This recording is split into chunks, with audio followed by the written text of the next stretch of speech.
Hello everyone, welcome once again to Heritage National Academy. And in our last video we finished discussing on bacteria, and now we'll be discussing on fungi. So according to the syllabus and the course outline, they want us to talk about the size of fungi, the shape, the general fungi classification, and basically the characteristics of fungi. So fungi shape varies because we have microscopic fungi, which are the yeasts, and then macroscopic fungi like the mushroom. So if you want to classify fungi, basically we'll start by defining what the fungi is. So what are fungi? Fungi are heterotrophic plant-like eukaryotes. They are heterotrophic plants-like eukaryotic organisms. I will know that eukaryotes are both unicellular and multicellular, and one of the major most unicellular fungi we know is the yeast. So heterotrophic plant-like eukaryotic organism that ranges from microscopic sizes like the yeast, and macroscopic sizes like the mushroom, and macroscopic sizes like we have the like of the mushroom. And we also know that mushroom is also known as the asparaginous bisporium. So now we've talked about the size of fungi. We need to know the various shape of fungi. There are four most common shape of fungi that you need to know. You need to know the spherical, which is also called the oval or the ellipsoidal shape. You need to know the cup or basket-like shape. You need to know the filamentous shape, and you also need to know the flower-like shape. There are basically four major shapes of the fungi.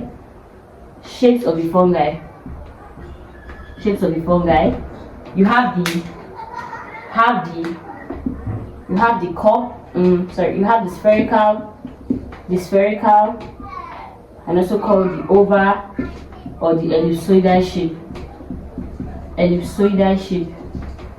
An example of this kind of fungi is the yeast.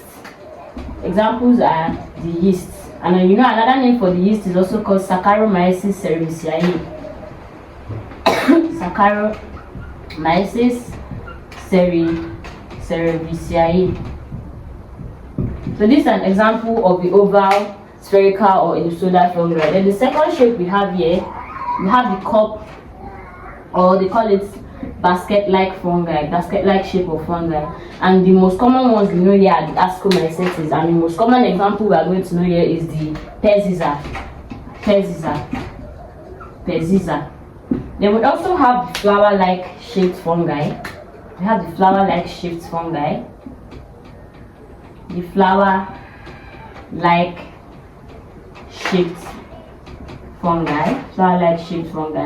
And the most common example of a flower-like shaped fungi are your mushroom. And like I said, another name for your mushroom are the agaricious bisporium. So example here is your mushroom, or you can call it agaricious bisporium. Then we also have we have the filamentous shape of fungi. The filamentous shape.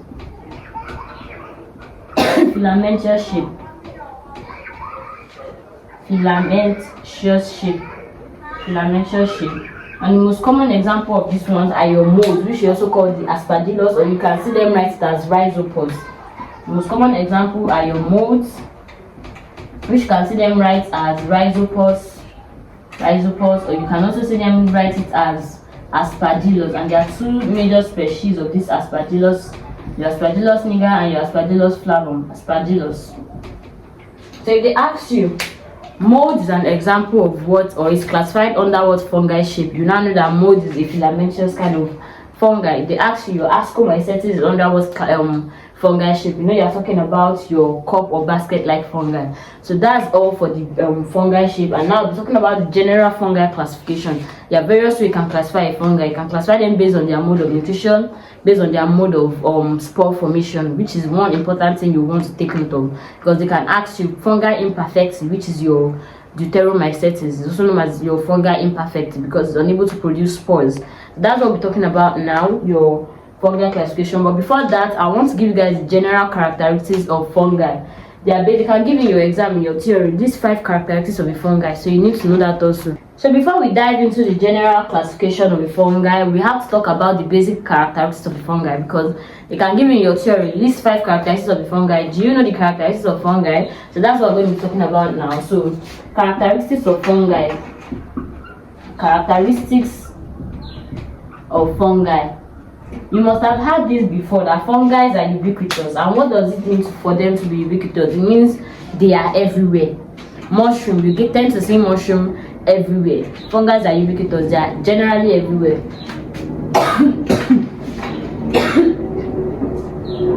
They are ubiquitous. That's one important characteristic you know. Another one is they are achlorophilious, because they are not plant-like, they are not autotrophic. It's only organisms that feed via the aid of, that feed without depending on various other organisms that have chlorophyll, like your plants, because plants are autotrophic, and that's why they have the presence of the chlorophyll to feed via photosynthesis. So they are achlorophilious, although they are plant-like, but yet they are achlorophilious. They are achlorophilious. Another one you need to know is that they are heterotrophic. Like I said, they are not autotrophic. So if they are not autotrophic, they are definitely going to be heterotrophic. And that's when we're giving the general classification of fungi. We are classifying them based on their mode of nutrition. We have saprophytic fungi, we have parasitic fungi like your Pusinia, we have your symbiotic fungi, okay, like your lichen and your mycorrhiza. You have your saprophytic fungi like your mushroom. Yes, mushroom is a saprophytic fungi. So they are heterotrophic. And then there's one thing again you need to know, that their cell wall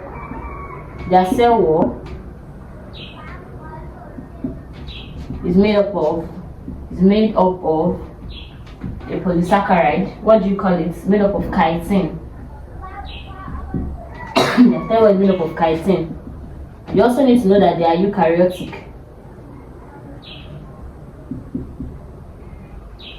So there are various other characteristics of the fungi that you need to know, but these are the major important ones. So if they ask you, explain the term ubiquitous, or explain the term fungi as a ubiquitous organism, you now know that for fungi to be ubiquitous, that means they are generally everywhere, they are abundant. That's what it means for them to be ubiquitous. They are achlorophilious in the sense that they lack chlorophyll, they don't have chlorophyll. Okay? They are heterotrophic. They depend on other organisms for their survival. They can't produce their own food, they can't manufacture their own food. That's what it means for them to be heterotrophic. Their cell wall is made up of chitin, just like we know. Bacteria, like I said in the other video, their cell wall is made of peptidoglycan, okay, of which you can also call murine. So fungi cell is made up of chitin. And if you are following our previous other lectures, you find out where we said that the body of a fungi is called thallus, and thallus is made up of hyphae, right? We said that thallus is made up of hyphae, and the combination of a complex thallus is called what? A mycelium. This is a common question they can ask in your OBG. The combination of complex thallus is called a mycelium. And you also know that your hyphae are divided into two, your septate and your aseptate, and your aseptate can also be called your kinetic hyphae.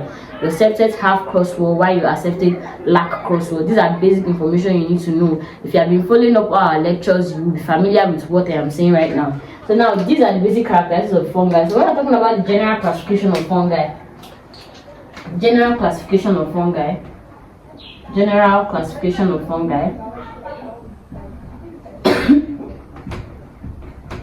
there are various ways we can classify a fungi. Yeah? We can classify fungi based on their nature of reproductive spores. So classification based on nature of reproductive spores. We can also classify fungi based on their mode of nutrition.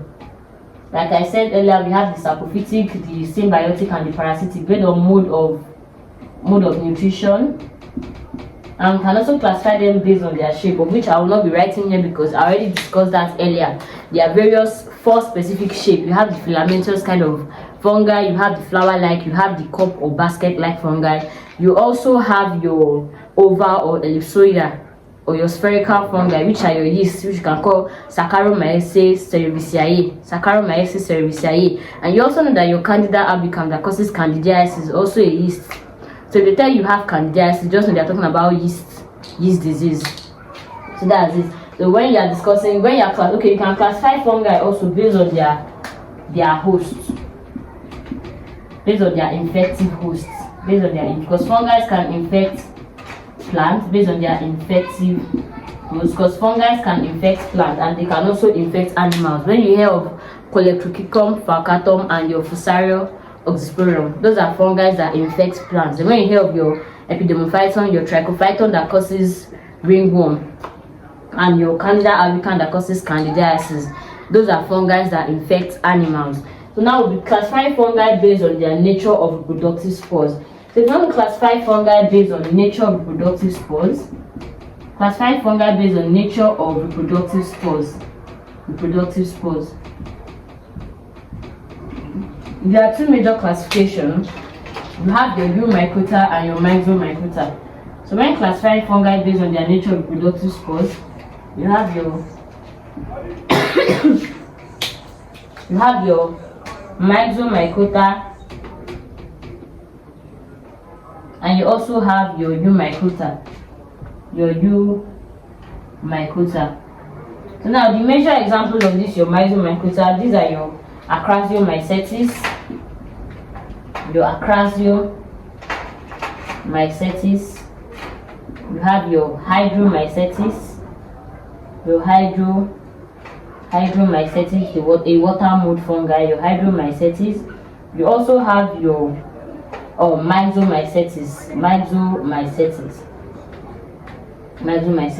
So now when you're talking about your Zygomycota, these Myxomycota, they are also called cellular fungi, while your Zygomycota are known as true fungi. So they can ask in your OBJ, which of the following is not an example of a true fungi? So you should be looking for something that is not under Zygomycota if they're asking of true fungi, because Myxomycotas are also known as cellular fungi. They are called cellular fungi.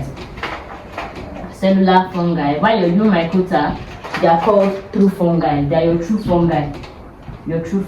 And examples of this, your Zygomycota, you have the like of your Basidiomycotina, that produce basidiospore. You have your Zygomycotina, you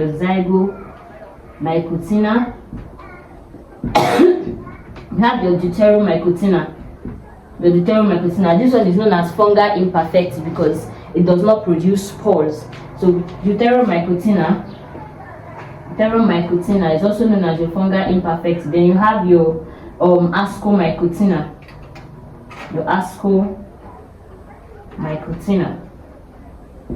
So these are the major examples of the Zygomycota. So if they ask you which of the following is not a Zygomycota or a true fungi, you should be looking for something that is under your Zygomycota or your cellular fungi. So now that's the classification of fungi based on their nature of reproductive spores. Now we classify fungi based on their mode of nutrition, of which I said earlier that there are three major classifications, which is your saprophytic, your symbiotic, and your parasitic. So that's all for the classification based on their mode of reproductive spores. Now we're classifying fungi based on their mode of nutrition. So when you want to classify fungi based on their mode of nutrition, let me just write nutrition here. There are, like I said earlier on, there are three major classifications, right? So there are three major classifications of fungi based on mode of nutrition. You have your saprophytic fungi. This one, they feed on dead decaying matter. An example of a saprophytic fungi is your mushroom. And remember I said earlier on that another name for your mushroom is your Agaricus bisporum. So if you don't see mushroom in the option, you can see the other name, which is Agaricus bisporum. So I don't want you to be surprised when you see in your exam that they didn't write mushroom but it waits as the other name. So now the second classification of fungi based on mode of nutrition, we have the symbiotic fungi. If you know what symbiotism means, you know it's a kind of feeding relationship where at least one of the organisms must be benefiting. So when I'm talking about symbiotic fungi, that's where we have your lichen and your mycorrhiza.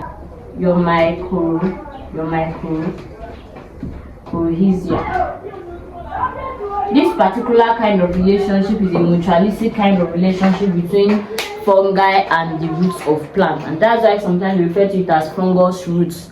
So your lichen and mycorrhiza are the symbiotic kind of relationship between fungus and other organisms. When I mean mutualistic, you know, I said symbiotic relationship, at least one of the organisms must be benefiting. But this time around, both the plant and the fungus are both benefiting, and that's why I call this mycorrhiza relationship a mutualistic kind of relationship, because the fungi is helping the plant absorb water and nutrients from the soil. So now the other kind of relationship you need to talk about here is your parasitic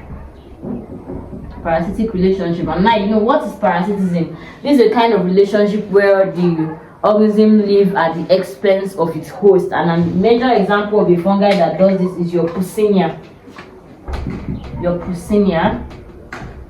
So now this is the classification of fungi organism based on their mode of nutrition. Now we're classifying organisms based on their infective host, and like I said, we have fungi that infect plants, and we also have fungi that infect animals. Do you understand? We have fungi that infect plants, and we also have fungi that infect animals. So now we're classifying fungi based on their infective host, based on animals, and based on plants.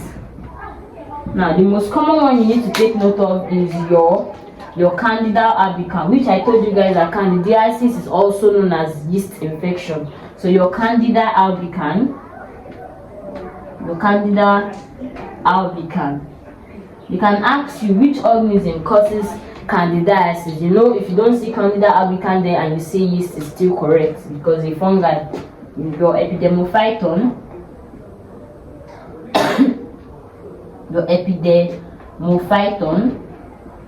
Epidermophyton, species, and your Trichophyton species, which causes ringworm. Your Trichophyton species causes ringworm. Now when you are classifying fungi based on the plants they affect, you have your Coleotrichum falcatum and your Fusarium obscurum. So you have your Coleotrichum falcatum and your Fusarium obscurum. Your Fusarium